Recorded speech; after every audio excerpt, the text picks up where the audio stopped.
Olá, seja bem-vinda, seja bem-vindo à quarta e última teleaula da disciplina de saúde coletiva. Meu nome é Túlio Moura, eu sou responsável por essa disciplina e nós chegamos ao último encontro, à última teleaula, a gente encerra a disciplina com essa teleaula e eu vou falar de um assunto muito importante que é este que você vê na tela, métodos estatísticos. Calma, a primeira coisa que eu vou te falar para essa aula é calma. A gente vê assim métodos estatísticos e pensa, nossa, envolve muita conta, eu vou ter que decorar um monte de coisa. Mas vamos por partes, vamos com calma. O importante é que você compreenda todos os aspectos que vão ser falados aqui. Eu vou passar por diversos conteúdos que são importantes dentro da bioestatística. Vamos ao quadro. Você já conhece o nosso sistema de ensino, sabe que o conteúdo desta teleaula está atrelado também ao livro didático. Então, dá uma boa estudada, uma boa lida na unidade 4 de ensino, lá do livro didático, que possui o mesmo título desta teleaula. Lembrando que o conteúdo da disciplina não está apenas no livro, está nas teleaulas e nos outros demais que são disponibilizados para você. Bom, hoje eu vou falar de aspectos importantes ligados à bioestatística. O que é a bioestatística? Por que ela é tão importante dentro da área da saúde coletiva, dentro da área da epidemiologia? Vou falar de população, amostra, o que é uma amostra probabilística, uma amostra não probabilística. Vou falar dos tipos de variáveis, falar de frequência relativa, falar de tabelas e gráficos. Quando que você utiliza uma tabela? E quando que é mais indicado o uso de gráficos? Tudo isso será falado. E para encerrar, eu vou falar de medidas de tendência central. Então, como você sabe, a média, a mediana, a moda, como que a gente calcula cada uma e por que elas são tão importantes? Afinal, o que essas medidas fazem? E medidas de dispersão, dando uma boa ênfase em quem?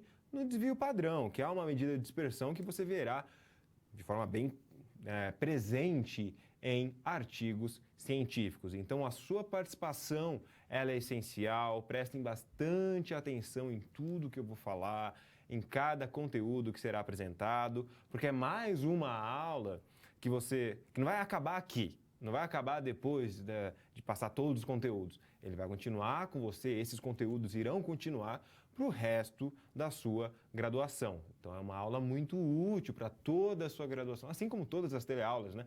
Não ia chegar aqui e falar que alguma teleaula não serviria, todas vão servir, tá certo? Então, vamos aos conteúdos.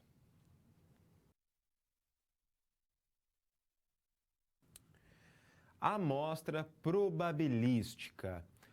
Antes de entrar na amostra, o que é a amostra, porque ela é tão importante dentro da área da epidemiologia, eu vou falar do que é a bioestatística e você pode ver aí no quadro agora. Bioestatística é a estatística aplicada às ciências da vida.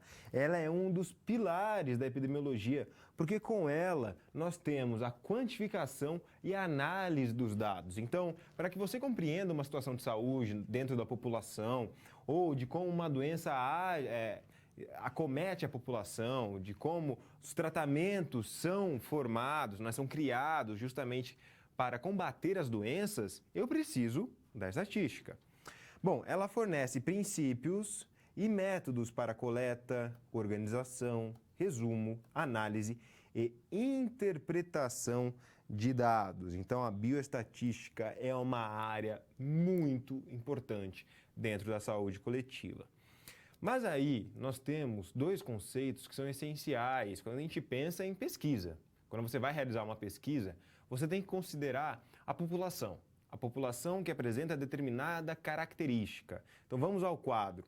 População é um conjunto de indivíduos que em comum apresentam determinada característica. Veja aqui, eu não estou falando de população que é os 210 milhões de habitantes que nós temos no país, ou os bilhões de habitantes que nós temos no mundo. Quando a gente vai fazer uma pesquisa, a gente não vai fazer essa conta. Ah, então qual que é a minha população? É todo mundo que tem, né? Não. A população, ela é composta por sujeitos que apresentam determinada característica. Então, digamos que nós, eu, você e mais pessoas estamos em uma sala que apresenta 50 pessoas, contando comigo, com você, né? 50 pessoas, tá certo? A população daquela sala, ou seja, vão apresentar a mesma característica de estar na mesma sala, é qual? 50 pessoas, não são 210 milhões, é aquela população que eu vou considerar.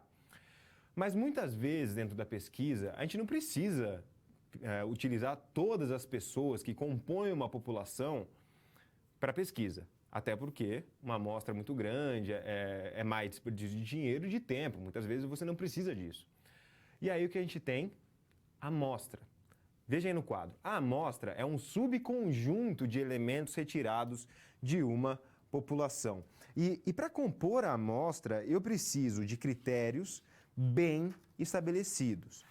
Veja, para o mesmo exemplo da sala que você está, composta por 50 pessoas, se eu fosse realizar uma pesquisa, eu ia chegar para você e falar, olha, a gente precisa de uma amostra representativa desta sala.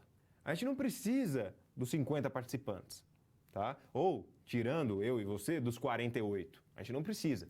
A gente precisa de uma amostra que seja representativa. Então, por exemplo, de 48, né, porque tira eu e você dessa conta, a gente poderia pegar umas 30 pessoas para participar. É uma amostra representativa. Então, eu não considero toda a população, nem sempre as pesquisas vão conseguir pegar toda a população. Aliás, na sua imensa maioria das vezes, ela não utiliza toda a população para fazer pesquisa. Tá bom? Veja as pesquisas, por exemplo, de eleição, né, para ver intenção de voto em candidato. Não vai pegar todo mundo, pega uma parcela representativa. Então, a amostra ela é um subconjunto da população. Isso tem que estar bem claro para você. Bom, mas aí a amostra ela pode ser probabilística, como você pode ver aí. Bom, a amostra aleatória, casual ou probabilística são amostras que são definidas por sorteio. E essas amostras, esse tipo de amostra, apresenta diferentes classificações, como a amostra aleatória simples. Ela é simplesmente, como o próprio nome diz, o sorteio de uma população homogênea. Você já deve ter feito um sorteio ou participado de um sorteio assim. Envolve muita tecnologia. Né? Muita tecnologia. É você atribuir um número para cada pessoa, colocar em um papel, cortar esses papeizinhos, colocar em um saco, chacoalhar esse saco, tirar um papelzinho. Muita tecnologia, como você pode ver, é muito difícil de fazer. Essa é um exemplo de amostra aleatória simples. Quer dizer que as pesquisas fazem assim, pega o papelzinho? Não. Pode fazer isso. Mas também eles utilizam software ou até sites, você consegue encontrar na internet que sorteiam, né? Fazem sorteios assim bem simples. Então, é um simples sorteio, beleza? Agora, tem mais, veja aí no quadro. Amostra aleatória estratificada. Agora é diferente, por quê? Neste caso, a população ela é heterogênea para uma variável que se quer estudar, e a partir daí são formados subgrupos com elementos similares. E aí você faz o sorteio de cada extrato. Então, digamos que dentro de um conjunto D, eu tenho pessoas que apresentam... Eu tenho uma população bem heterogênea, né? Uma amostra bem heterogênea. E aí, as pessoas apresentam diferentes características. Tem pessoas que apresentam mais característica A em comum, outras que apresentam característica B, outras que apresentam característica C.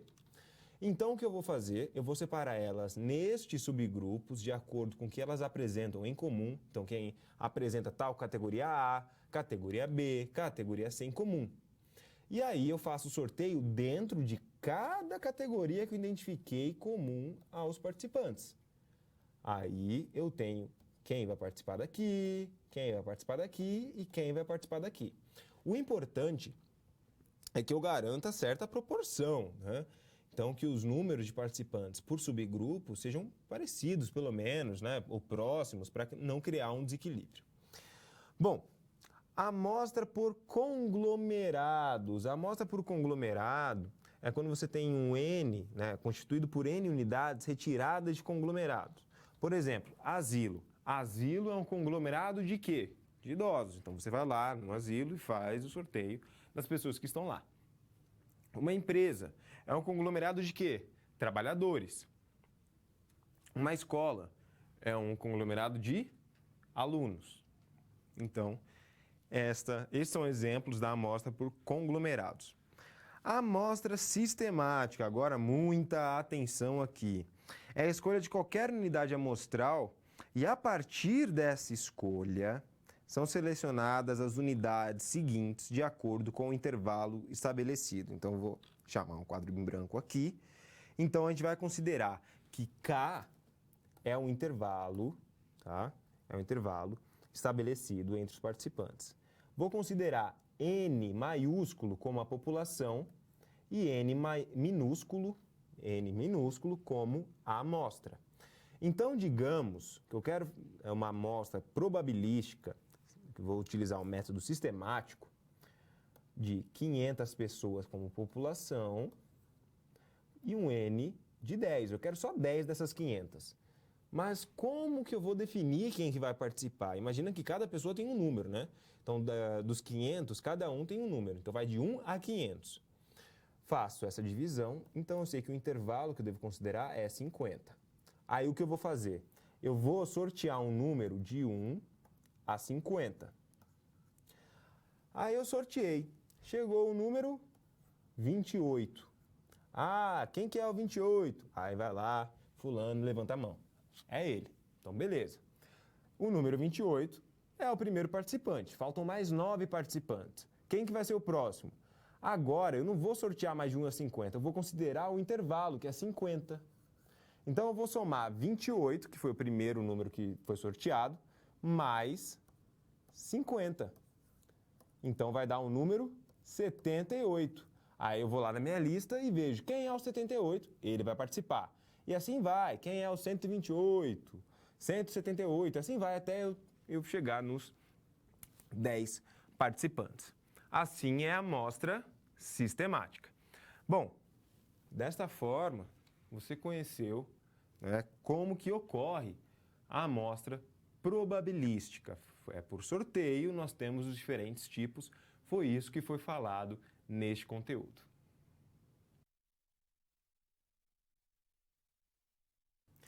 A amostra não probabilística, afinal, como que funciona a amostra não probabilística? Enquanto a probabilística, eu tenho sorteio, então me preocupo em realizar sorteio.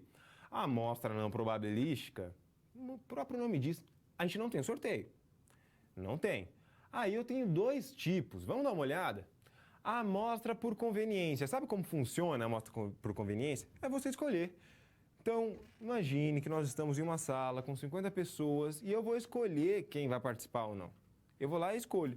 Ah, eu quero que o João participe, eu quero que a Jéssica participe, eu quero que o Ronaldo não participe. E eu vou escolhendo quem vai participar. Óbvio, eu preciso de critérios de inclusão e exclusão bem rígidos, né? Não pode ser o meu bel prazer, né? O meu simplesmente eu querer. Não funciona assim, tá bom? Eu preciso de critérios de inclusão e exclusão muito rígidos para que eu tenha uma boa amostra. E nós temos a amostra por cotas. A amostra por cotas, ela é muito parecida com a amostra por extrato, com a diferença que aqui eu não tenho sorteio, né? Então, ela não é realizada de uma forma aleatória. Eu levo em consideração a distribuição dos elementos na população e aí eu escolho quem vai participar. É interessante salientar, e principalmente pensando na amostra não probabilística, que eu tenho que tomar muito cuidado com o tamanho da amostra. A amostra excessivamente grande, eu tenho aquele problema de um desperdício de tempo e desperdício de dinheiro. Porque são mais pessoas para eu realizar teste, para eu acompanhar. E para utilizar esses dados e levá-los até a população, muitas vezes eu não precisaria de tantas pessoas assim. Tá? Então eu tenho que tomar cuidado com isso. Em contrapartida, amostras muito pequenas, né, de baixo número, também não são legais. Por quê? Eu não vou conseguir generalizar. Então imagine, eu tenho 3 milhões de pessoas no mundo que estão gripadas.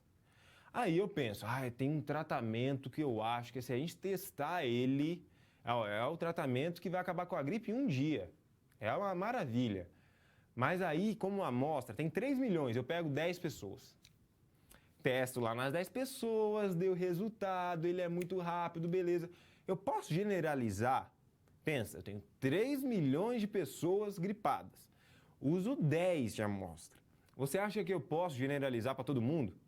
Não, não posso, porque a amostra é muito pequena. Então eu tenho que tomar esse cuidado. Mas aí, devido a tudo que eu falei aqui, a amostra muito grande é um problema, a amostra muito pequena é um problema maior ainda, como que a gente define o número necessário, né, para ter uma amostra representativa? Aí você me pergunta, mas professor, qual número é bom então? Eu faço um sorteio, penso, sonho com algum número e é esse número? É igual jogar na Mega Sena? Não, não é não. Temos cálculos para tamanho de amostra e você pode ver no quadro aí agora. Bom, calma. Primeira coisa que eu peço para você é calma nesse momento.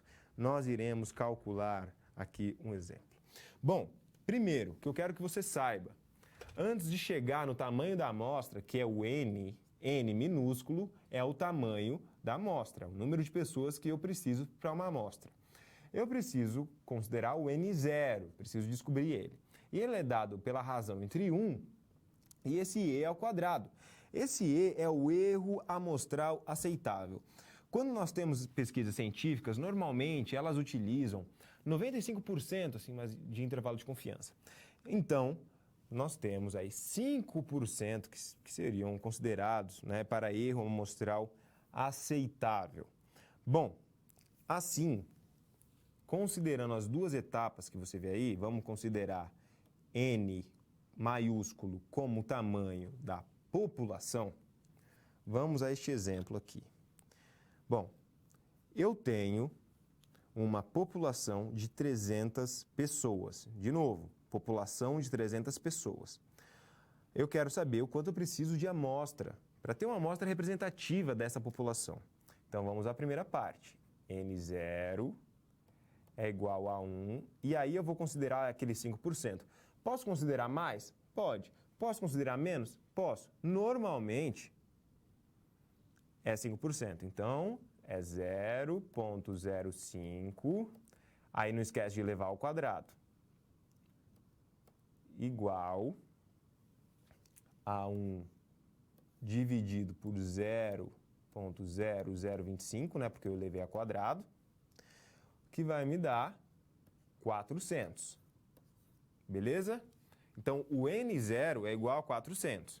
Aí lembra aquela segunda parte da equação, que é N igual a Nzão, que é a população, multiplicado por N0, dividido pela população, somado ao N0. Vamos lembrar que a população é de 300 pessoas. Então, eu tenho 300 multiplicado por 400, dividido por 300, somado a 400. Isso vai me dar 120.000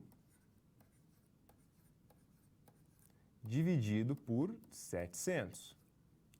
120.000 dividido por 700 vai dar 172. Aí você fala, professor, a minha calculadora deu 171 e os quebrados.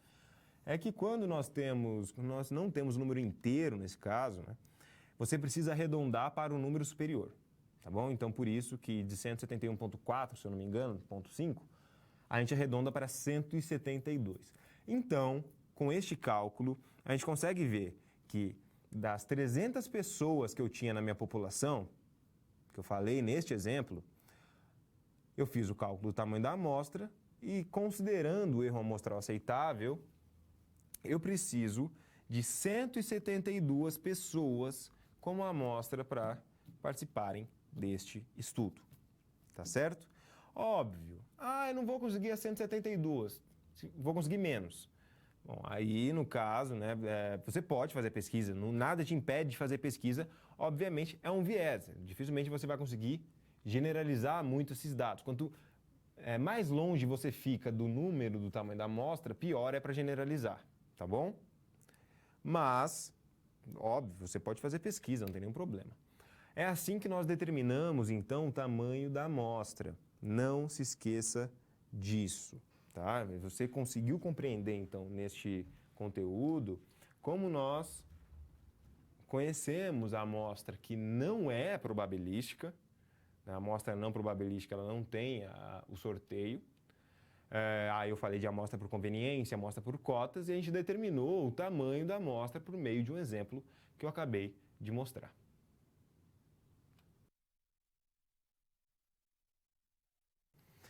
Variáveis e frequência. Bom, a gente tem que considerar variável como aquilo que a gente mede.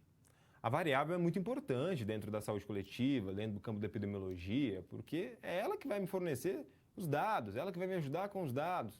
Então, eu preciso de variáveis, é o que nós medimos. E o que a gente mede, a gente tem como classificar. Nós temos diferentes tipos, como você pode ver aí na tela. Nós temos como variáveis, considere variáveis o que nós medimos. Ela pode ser quantitativa ou qualitativa. Bom, a quantitativa é aquele tipo de variável que é expressa por número. Então, o seu peso é uma variável quantitativa? É sim. Você responde um número. Você não vai responder, qual é o seu peso? É bom. É ruim. Não, você não vai responder isso. Você vai responder, é 60, é 70, enfim, você vai falar. Estatura. Quando alguém te pergunta, quanto você mede? Qual que é a sua altura? Você vai responder, é alto, é baixo. Não, você vai responder um número. Então, a estatura também é uma variável quantitativa. A sua idade. Quando alguém te pergunta quantos anos você tem, você fala, sou velho. A gente até pode responder assim, mas a gente normalmente fala a idade. Então, ela é expressa pelo quê? Por um número. Assim como a temperatura, enfim. Variável quantitativa é expressa por um número. Agora, quando eu vou para a variável qualitativa, ela é expressa em categorias exclusivas, como sexo, como gênero. Eles são categorias exclusivas. Grupo sanguíneo. Quando alguém te pergunta qual que é o seu grupo sanguíneo, e olha que muita gente não guarda essa informação, mas é importante. Você não vai responder, meu grupo sanguíneo é o 16, é o 18. Não. Você vai responder, é o A, eu sou B, eu sou O, AB, enfim, né? É uma categoria. E outro exemplo aí mais ligado à saúde coletiva é a causa de morte. Bom, dentro das variáveis quantitativas, nós temos variáveis que podem ser consideradas como contínuas, que assumem qualquer valor dentro de um determinado intervalo, como, por exemplo, temperatura, ela pode oscilar, velocidade, a mesma coisa, então ela varia. Agora, as discretas, as variáveis discretas, elas assumem valores discretos dentro de um intervalo, como, por exemplo, o número de sintomas que uma pessoa apresenta dentro de para uma doença. É um número específico, não é? Então, é aquilo. O número de gols que seu time toma por jogo é um número específico. Então, meu time jogou e levou 3 gols no último jogo. É isso, é 3. 3 é o número. Então, é uma variável discreta. Quando nós pensamos nas variáveis qualitativas, as variáveis nominais, veja, as variáveis nominais, eu tenho categorias que são diferentes. Como, por exemplo, masculino e feminino. Mas essas categorias não apresentam determinada hierarquia ou algum tipo de ordem. Então, eu não vou falar que o masculino é superior ao feminino, o feminino é superior ao masculino. Não, não tem uma ordem, veja, não tem uma ordem. São só as categorias, não tem uma determinada ordem. A mesma coisa para o grupo sanguíneo, tá? Não tem uma ordem, o A é melhor, é maior, não tem um que é maior do que o outro. São categorias e estão lá. Agora, quando a gente pensa em ordinal, aí já é diferente. Eu atribuo número às classificações, tá bom? Então, eu tenho uma atribuição de escalas ordinais. Então, vocês lembram, já fizeram, né, algum tipo de pesquisa ou passaram por algum tipo de atendimento pelo telefone. E aí, ao final do atendimento, você já deve ter escutado uma mensagem assim: continue na linha para que você possa avaliar o nosso serviço. E aí você vai, continua na linha e escuta uma gravação falando para você dar uma nota de 1 a 5, por exemplo. Sendo 1 um atendimento ruim, 5 o melhor atendimento. Muito bom. Então veja, para classificações como péssimo, ruim, regular, bom e ótimo, eu atribuo números. Então, por isso que é uma variável qualitativa, mas ordinal. E nesse caso a gente tem uma ordem, né? Porque eu sei que o 5, se eu responder, ele é maior do que o 1. Aí está a diferença entre a variável qualitativa, que é ordinal, e a variável qualitativa, que é nominal. Aqui na ordinal eu tenho uma ordem. Você sabe que se você responder 5, quer dizer que você ficou feliz com aquele atendimento. Se você responde, e ele é maior do que 1. Se você respondeu 1, quer dizer que aquele atendimento não foi bom. Entenderam? Aí está a grande diferença entre a variável qualitativa nominal e a variável qualitativa original. Bom, nós temos ainda algumas formas de representar essas variáveis, representar números, que são as frequências, como você pode ver no quadro. A frequência relativa ela é dada pela frequência absoluta dividida pelo tamanho da amostra. Aí a gente multiplica por 100, nesse caso, né, justamente para ter uma porcentagem. Exemplo, você tem essa tabela aí. Essa tabela retrata os brasileiros avaliando determinado programa de saúde. Eu quero que vocês considerem a frequência absoluta e a frequência relativa aqui. Então, participaram 2.500 pessoas, ok? O que a gente vai fazer? Dessas 2.500, 1.300 responderam que aquele serviço era bom. Tá bom, mas quanto por cento, né, respondeu, então, que era bom? Aí eu faço o tamanho, né, a frequência absoluta, que foi 1.300, pelo tamanho da amostra, que foi 2.500. Divido eles, tenho um valor, multiplico por 100 para chegar na porcentagem, e aí eu tenho 52%. 52% daquela amostra respondeu que aquele serviço era bom. Bom, regular, 450 pessoas responderam. Faço a mesma conta. Frequência absoluta, 450, divido pelo tamanho da amostra, que era 2.500, tenho o valor, multiplico por 100 e chego. 18% diz que aquele serviço foi regular. E assim eu uso também para as demais classificações. Ruim, eu vejo que foi 5% e não sabe 25%, até bastante, né? 25% dentro dessa amostra. Então, é assim que a gente determina a frequência relativa. Ela é muito utilizada e muito importante quando a gente pensa, por exemplo, em pesquisas de opinião, eleições, né, pesquisas de intenção de voto. Utiliza isso. Você tem um determinado número de amostra, então tantas pessoas foram entrevistadas, e para sair aquelas porcentagens, né, de tal candidato tem tanto, tal candidata tem tanto, você tem a frequência absoluta, então quantas pessoas falaram que iam votar em tal candidata. Então você vê lá, tem a frequência absoluta, o número de pessoas que foi entrevistada, e assim você tem a porcentagem de quantas pessoas falaram, né, votariam nela. Então, a própria intenção de voto é uma forma de você compreender a frequência relativa, tá certo? Então, neste conteúdo, você compreendeu as variáveis, então foi explicado a variável quantitativa, a variável qualitativa, as suas diferentes classificações dentro, né? Então, discreta, contínua para a variável quantitativa, nominal e ordinal para a variável qualitativa. Depois, falei sobre a frequência relativa, trazendo uma tabela que mostra muito bem como ela pode ser aplicada. Então, este foi o assunto deste conteúdo.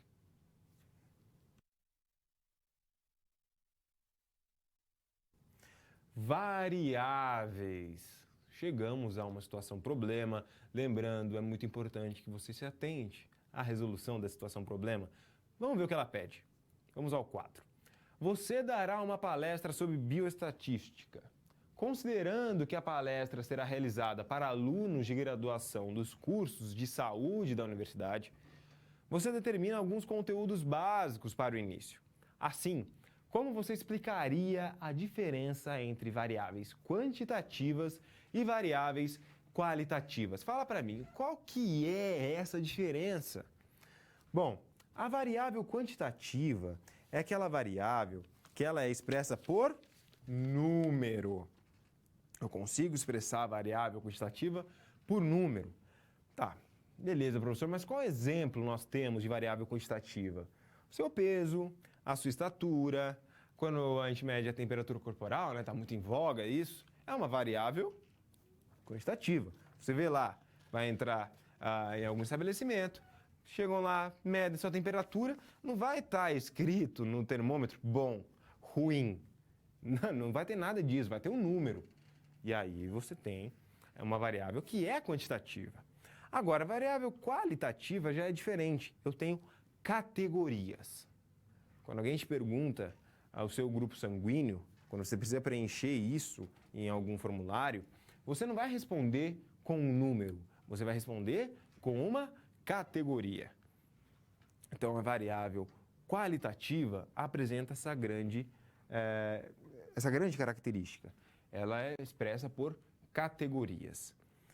Isso é muito importante que você já defina, né? No caso, você vai dar uma palestra, já define isso, porque quando você vai apresentar as variáveis, é importante saber o que é quantitativo e o que é qualitativo, para não restar dúvida. Até porque tem as variáveis que são discretas, as variáveis que são contínuas, variáveis, aí do lado da qualitativa, nós temos variáveis nominais, variáveis ordinais. Então, esse conhecimento é muito importante dentro da bioestatística. Você precisa realmente separar muito bem o que é uma e o que é outra. Não tem outra forma, uma forma melhor de você compreender que a variável quantitativa é aquela que a gente expressa por número. Então, pense em alguma variável, eu falei aqui, o peso, a estatura, a temperatura, tem outras variáveis que você pode tirar disso, né? Número de ingredientes que tem para se realizar alguma receita, volume de compras, né? Então, são variáveis que são quantitativas. As qualitativas, a gente tem alguma categoria que vai expressar isso. Aí eu falei, o sexo, o gênero, o tipo sanguíneo, são coisas que você responde com categorias. Algumas apresentam aí certa hierarquia, certa ordem, outras não. Quando vai apresentar alguma ordem, eu atribuo o quê? Um número a ela. Então, são aquelas pesquisas, por exemplo, que a gente consegue responder também, e aí a gente tem um número que é atrelado a determinada categoria. Enfim, você conseguiu compreender nessa situação problema o que é uma variável quantitativa e o que é uma variável qualitativa.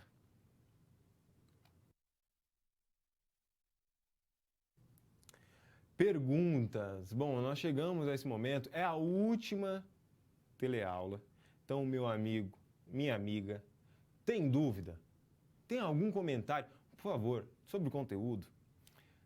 Joga aqui, manda de onde você é, fala o seu comentário, participa. Lembrando, a sua participação é super bem-vinda, super, tá? Quer comentar algum ponto importante sobre a disciplina? Pode comentar também. O que eu peço é que você não saia daqui com dúvidas, tá? É importante, é a última teleaula, eu conto com a sua participação. Vou dar um tempinho para que você participe, daqui a pouco eu retorno.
Estamos de volta.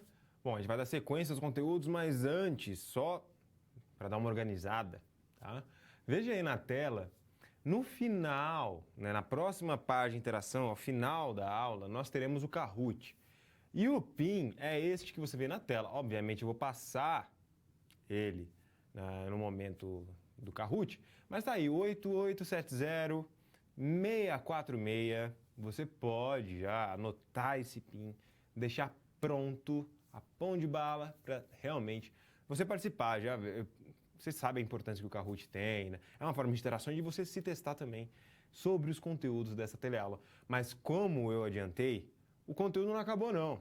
Tem mais 3. Vamos embora.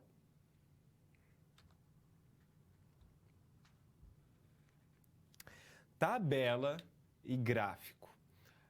Bom, tanto a tabela como o gráfico, eles são muito importantes, até para passar informações um pouco mais diretas para aquela pessoa que lê o trabalho, né, para o leitor.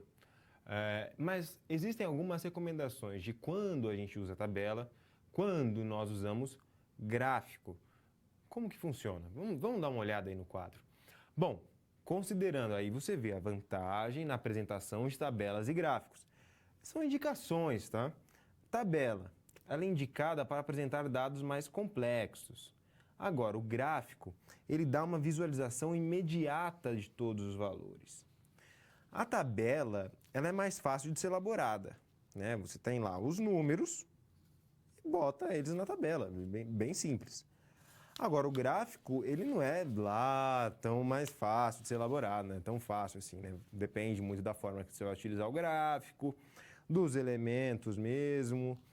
E, visualmente, ele é mais atraente, ele chama mais atenção, o gráfico, né? Ele não é composto por um monte de número, acompanha muitas vezes cores, então realmente chama mais atenção de quem assiste e vê na TV, em quem lê algum tipo de artigo científico ou conteúdo de algum livro, se é colocado algum gráfico, alguma figura, né? A tabela, em contrapartida, ela utiliza menos espaço.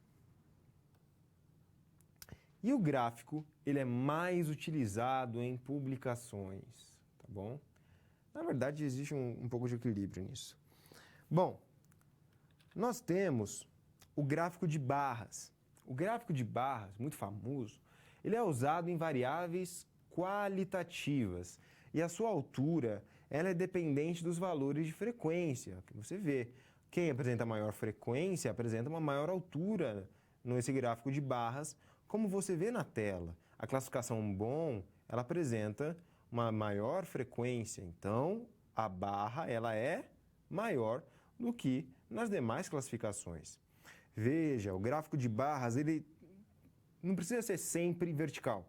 Ele pode ser horizontal, pode ser em 3D também, tá bom? Bom, nós temos o gráfico de pizza ou de setores. Eles podem representar valores absolutos ou porcentagem. Na maioria das vezes, são utilizadas porcentagens, tá? Então, para a mesma informação do gráfico de barras, você vê agora no gráfico de setores. E olha só, você vê que 52% dessa amostra respondeu para determinado programa de saúde que ele era bom, que aquele serviço era bom. 25% respondeu que não sabia, 5% respondeu que era ruim e 18% respondeu que era regular.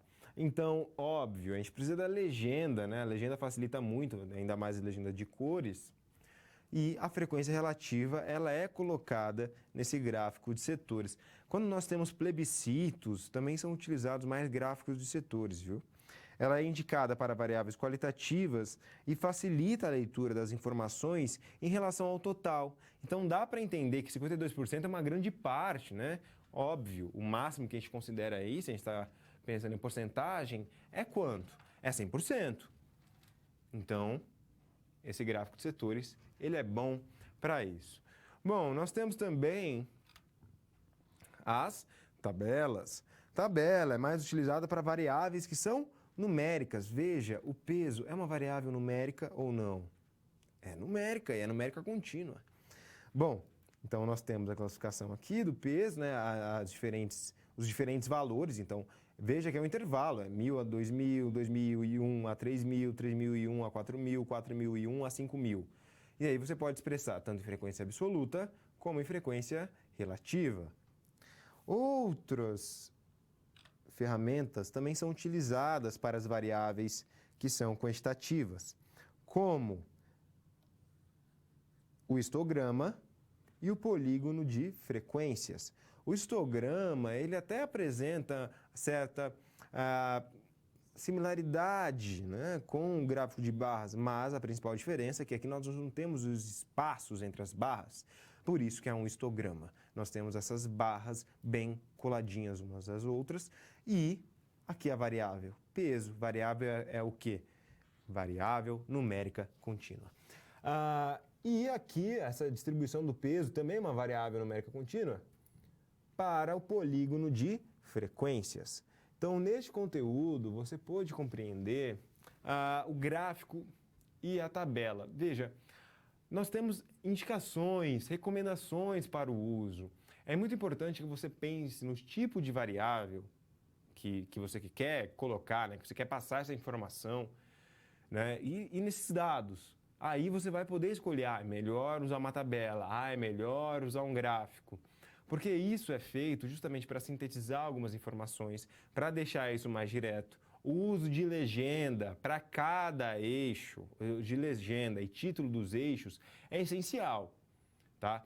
Pensa que toda vez que você for colocar uma tabela, for criar uma tabela, for criar um gráfico, uma figura, enfim, ela precisa ser autoexplicativa. Então, a pessoa que vai bater o olho e vai ver aquilo, precisa entender exatamente o que está lá, sem precisar voltar no texto. Se eu quero só saber a tabela e o gráfico, aquela informação que você pretende passar, realmente tem que estar lá, tem que estar muito bem explicado. Porque, senão, a tabela, o gráfico não vai servir para muita coisa, vai ser mais um elemento para criar espaço. E aí vai ser mal avaliado, obviamente, porque não serve. Então, o que você precisa é, quero usar uma tabela, quero usar um gráfico em algum trabalho, alguma coisa, deixa ele bem explicativo. Então, vai lá, bota o título de cada eixo. Precisa de legenda? Então, bota a legenda. Vou usar cores. É importante que você coloque na legenda. O que significa o quê, né? O que cada cor significa.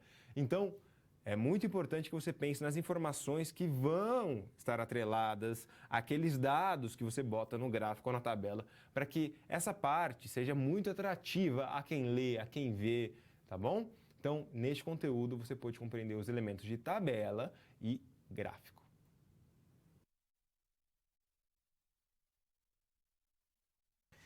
Medidas de tendência central. Eu preciso muito da sua atenção agora, porque a medida de tendência central você vai encontrar sempre nos artigos científicos que quantificam algo, né?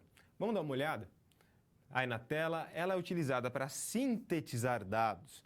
E eu vou começar a falar de um tipo de medida importantíssimo que é a média. A média, ela equilibra as discrepâncias positivas e negativas de um conjunto de valores.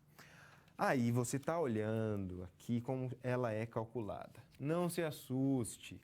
A média, ela é dada pela soma dos valores de todos os dados, por isso que tem um valor de soma aí, dividida pelo número total de observações. Então, de novo, dado pela soma dos valores de todos os dados, dividida pelo número total de observações. Mas, professor, como? Vamos ao exemplo.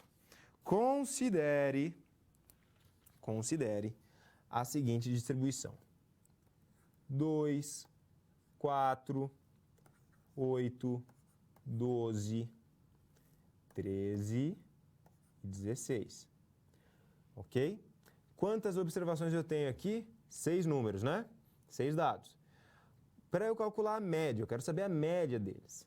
Então, vou colocar aqui a média é igual a...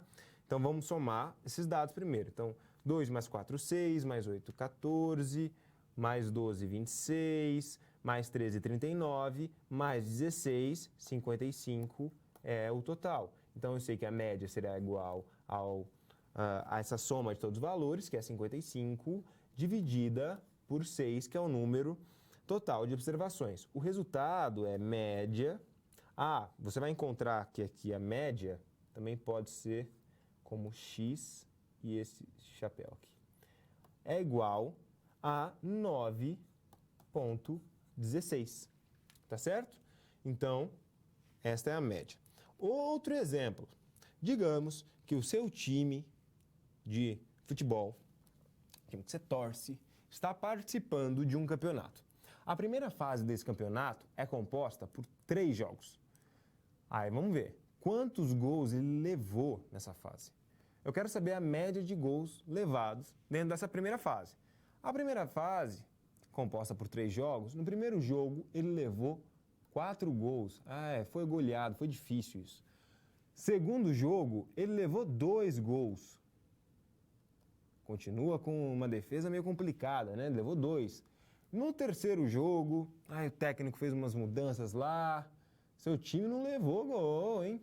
Aí. Bom, então eu quero saber a média de gols levados. Eu sei que o total de gols levados foi quanto? 6, certo? 6 gols.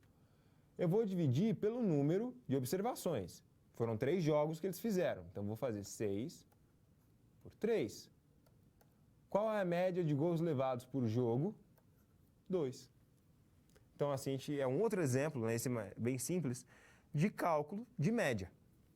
Beleza. Média você conhece, tá tudo bem certo. Mediana. A mediana, ela divide a amostra em 2 partes. A mediana é uma medida de posição, viu? Ele é o valor do meio de uma distribuição ordenada. Reflete a posição central, tá bom? Um ponto importante, antes de responder qual a mediana de alguma sequência, de algum tipo de dado, é colocar eles em ordem. Então, veja neste exemplo. Qual a mediana da seguinte sequência? Então, você tem 4, 7, 12, 17, 11, 20 e 23. Aí eu te pergunto, qual que é a mediana? Primeiro, vamos colocar em ordem. Essa ordem pode ser crescente, como pode ser decrescente. Então, vamos em uma ordem crescente. 4, 7, depois do 7 é o 11, depois do 11 é o 12, aí nós temos o 17, o 20 e o 23. Tá bom? Quantos números nós temos aqui? Nós temos 3, 4, 7 números. 7 números. A mediana é o valor do meio. Quem está no meio de 7 números? Bom, então eu tenho 3 para um lado, 3 para o outro. A mediana dessa distribuição é quem? O 12. Beleza. Aí você me pergunta, mas professor, e quando o número de observações ele não é ímpar, ele é par? Como que a gente vai descobrir a mediana? Vamos abrir uma tela em branco e vamos considerar agora a seguinte sequência. Vamos comigo, hein? 4, 7, 11, 12, 17 e 20. Quantas observações eu tenho? Quantos números? 6. Como que eu vou descobrir essa mediana? Então, vamos separar. 2 para um lado, 2 para outro. Eu tenho 2 aqui no meio, né? O que eu vou fazer? Eu vou somar esses 2 números. Então, 11 mais 12 é igual a 23 e vou dividir por 2, né? Porque eu só tenho 2 números aqui. O resultado é 11,5. Então, a mediana dessa observação é 11,5. Então, quando você tem números pares de uma observação, você tem que fazer isso. Pega esses 2 números que sobraram no meio, soma estes números, divide por 2, né? Porque sobraram 2 números, né? E aí você vai ter o valor da mediana. Beleza? Assim é calculada a mediana, tanto para número par como para número ímpar de observações. Bom, nós temos a moda. A moda, ela indica o valor que ocorre com mais frequência em uma distribuição, que se repete, então, mais vezes. Bom, em um conjunto de dados, pode ser que não exista moda. Então, pode ser que nenhum número se repete. Então, não vai ter. Não tem, não tem.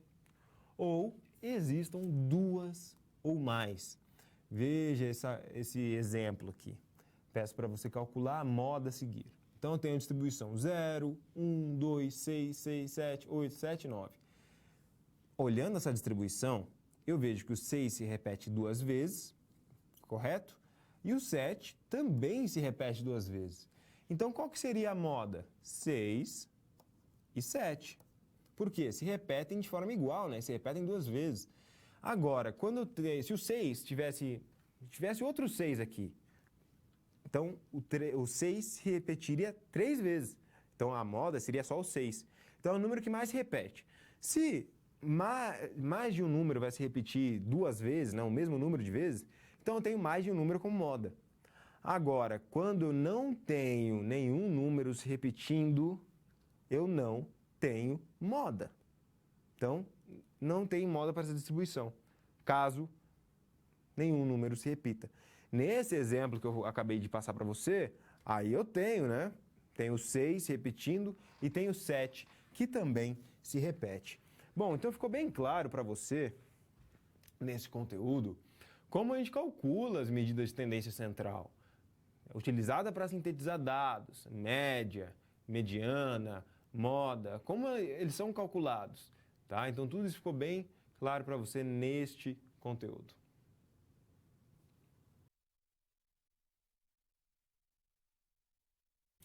Medidas de dispersão é um conteúdo importantíssimo, porque dentro de artigos científicos, dentro de livros, você vai encontrar informações como amplitude total, desvio médio, desvio padrão, e são esses conteúdos que serão tratados a partir deste conteúdo. Vamos comigo, vamos lá. Vê aí no quadro, medidas de dispersão. Eles sinalizam como os valores de um conjunto de dados variam e se dispersam dos valores de tendência central.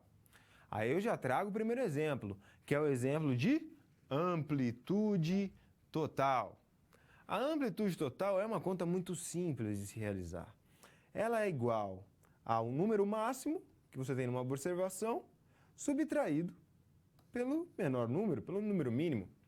Então, vamos imaginar uma equipe de basquete. Então, nessa equipe de basquete, o jogador mais alto tem 2 metros e o jogador mais baixo tem 1,80 m. Aí eu pergunto para você, qual que é a amplitude total?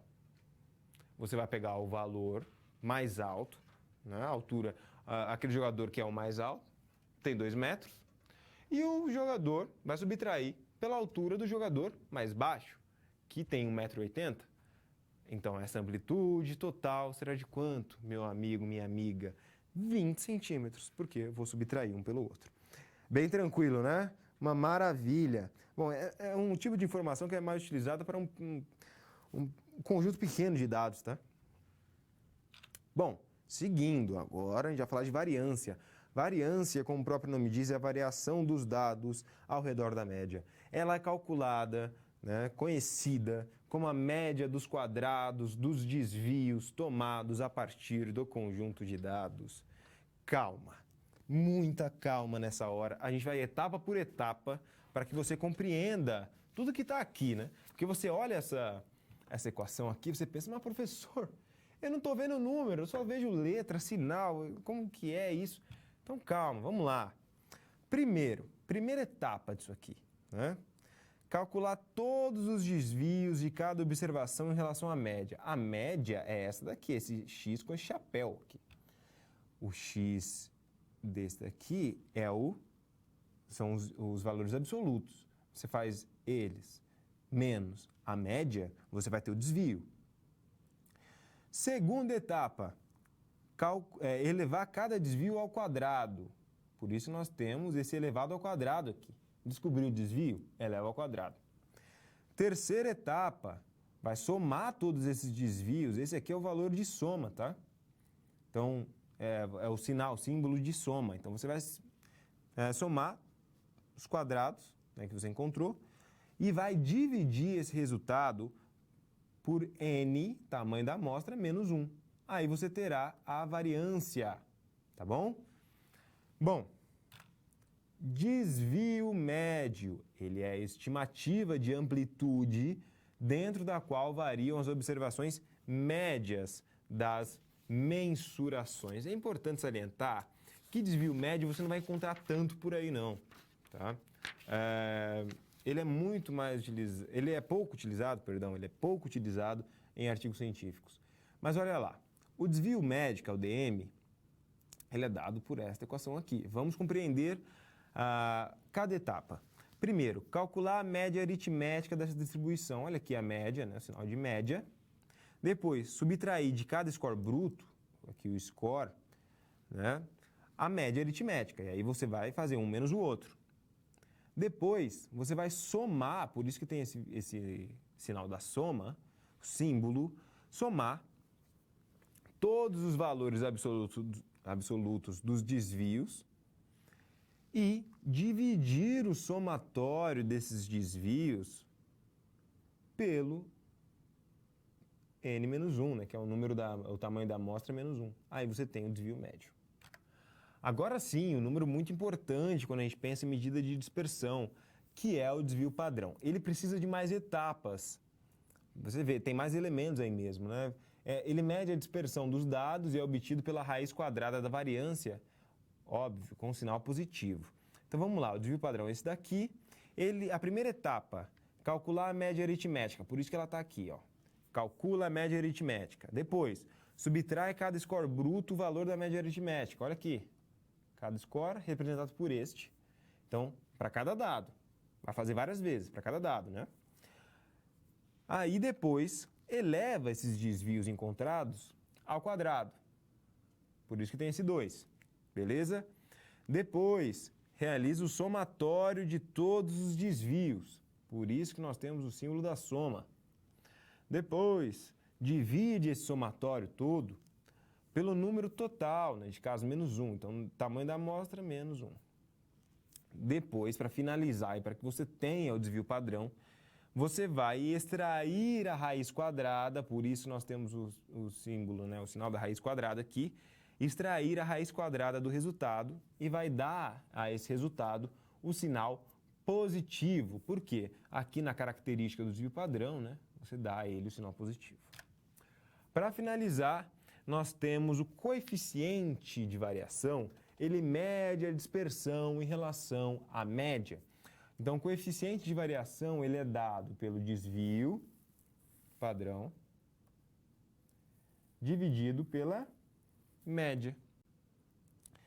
Para colocar em porcentagem, você ainda pode multiplicar por 100, tá? Aí, este é o coeficiente de variação, bem simples de ser calculado. Então, neste conteúdo, você pode compreender como nós podemos calcular as principais medidas de dispersão. Então, eu falei da amplitude total, se tem amplitude total, bem tranquilo, né, de ser calculada. Aí a gente partiu para medidas um pouco mais robustas nesse caso, né, um pouco mais complexas, como o desvio médio, a variância, desvio médio, desvio padrão, e agora eu encerrei com coeficiente de variação. Este foi o tema deste conteúdo.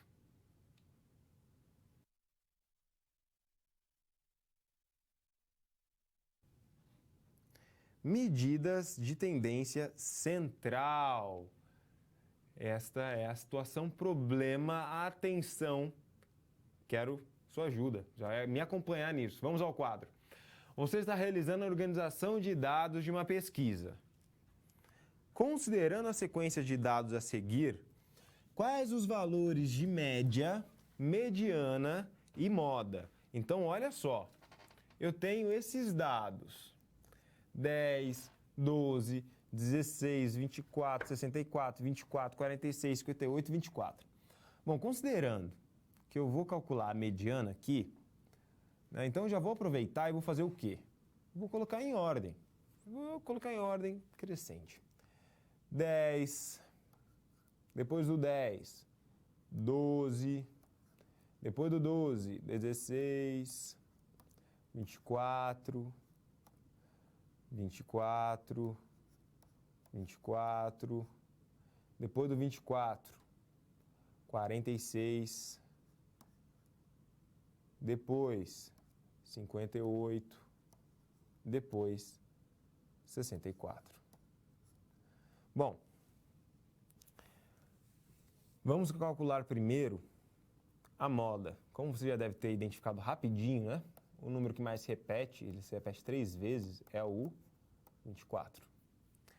Vamos calcular a mediana, então, agora. Vou colocar aqui.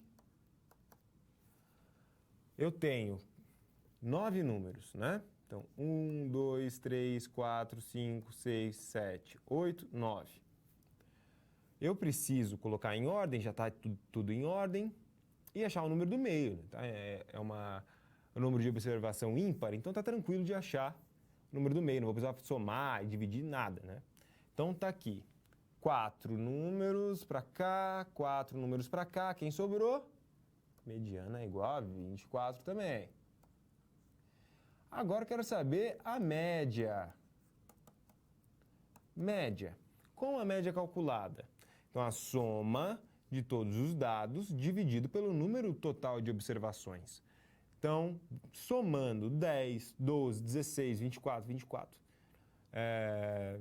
46, 58, 64, eu terei 278.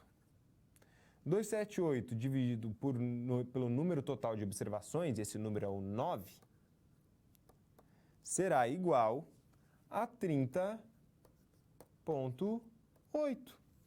Então, a média é igual a 30,8. Tá certo? Então, moda está definida, mediana está definida, média também está definida. E assim a gente encerra essa situação problema. Você viu como nós podemos calcular média, moda e mediana.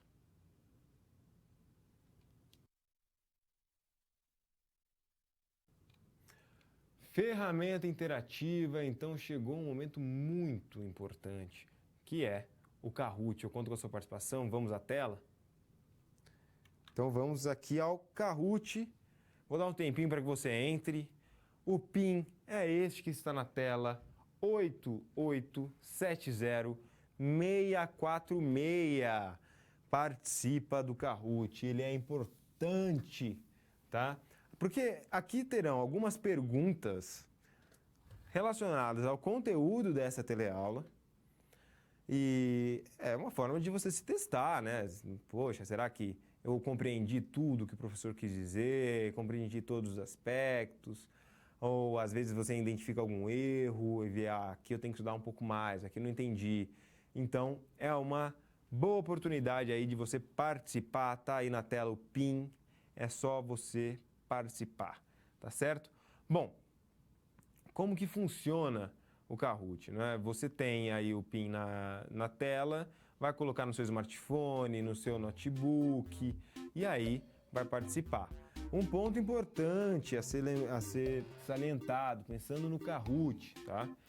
Vai aparecer aí na tela a pergunta, no seu smartphone, no seu notebook, vai ter a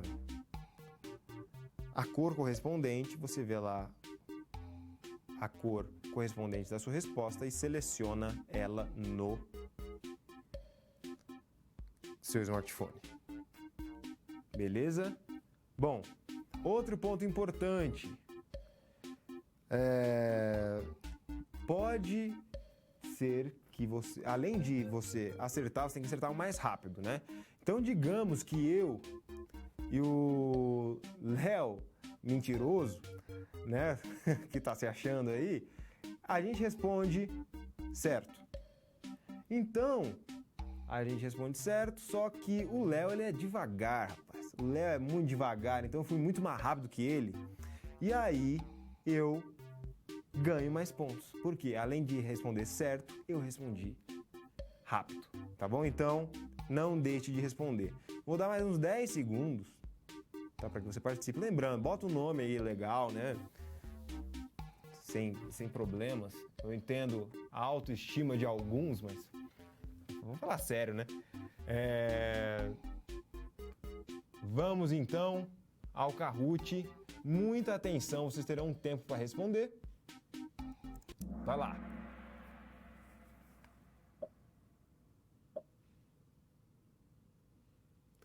A variável grupo sanguíneo pode ser classificada como? Vai lá. Ela é ordinal? Ela é discreta? Ela é contínua ou ela é nominal? O grupo sanguíneo é o quê?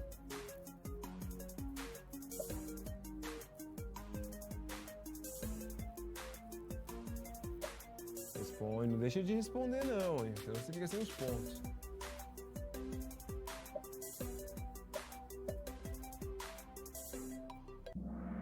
A maioria... a gente teve um equilíbrio, né? 6 pessoas responderam, então 3 erraram e 3 acertaram.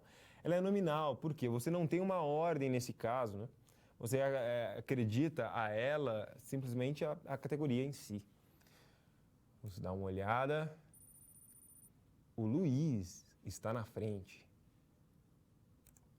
Vamos lá, verdadeiro ou falso? O gráfico de Pitts, os setores, é recomendado para indicar variáveis qualitativas. Azul para verdadeiro, vermelho para falso. Azul para verdadeiro, vermelho para falso. O gráfico de Pitts, os setores, é recomendado para indicar variáveis qualitativas. Responde aí, não deixa de responder não, hein? Tá passando o tempo. E a gente já teve um número maior de respostas.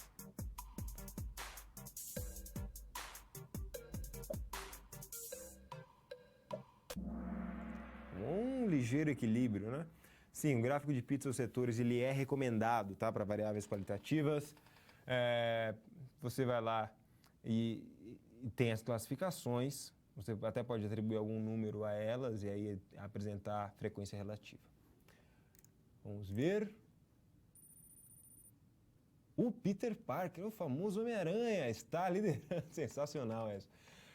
Vamos seguir. Qual a mediana dessa distribuição que você vê? 10, 15, 20, 22 e 27.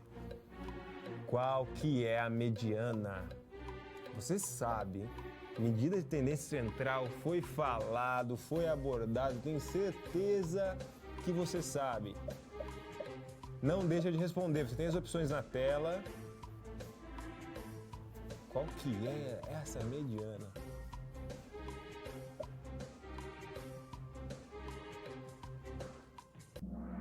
A maioria acertou, legal, legal. Veja, essa distribuição eu até coloquei em ordem já para vocês, né? Então, se eu tenho 5 números, eu não vou precisar fazer nenhuma conta, não tem uma observação de número par. Então, 10, 15 para um lado, 22, 27 para outro, quem sobra é o 20, né? Que é o valor do meio. Vamos ver. O pessoal lá de Juazeiro, na Bahia, tá na liderança, hein? E tá na liderança antes da última pergunta que vem agora. Verdadeiro ou falso? A moda é considerada uma medida de dispersão. Azul para verdadeiro, vermelho para falso.